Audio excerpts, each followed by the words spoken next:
How to use purchase order settings. First, go to the settings. Then go to purchase order settings. Here you can see default settings. You can modify each settings as per your needs. Let's understand each setting one by one. You can set the desired prefix for your purchase order number.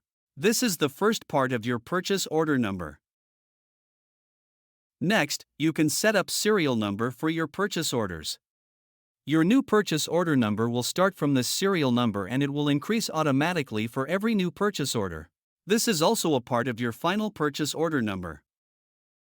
This is how your final purchase order number will look. Set discount options from here. Let's select per item option for discount. This is how per item discount will be visible on the final PDF. To discount the total amount, you can choose the On the Total option. This is how the total discount will be visible on the final PDF. Select tax or GST settings here. Let's select per item option for tax. This is how per item tax will be visible on the final PDF. To apply taxes on total amount, you can choose On the Total option. This is how the total tax will be visible on the final PDF. Set Product HSN Display setting.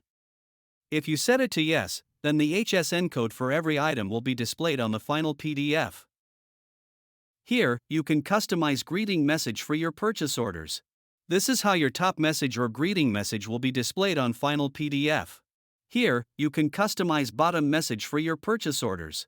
This is how your bottom message will appear on final PDF. Set payment instructions to Yes if you want to display payment information on the final PDF. Remember to add payment instructions in your business profile. This is how your payment instructions will appear on the final PDF. Thank you for watching.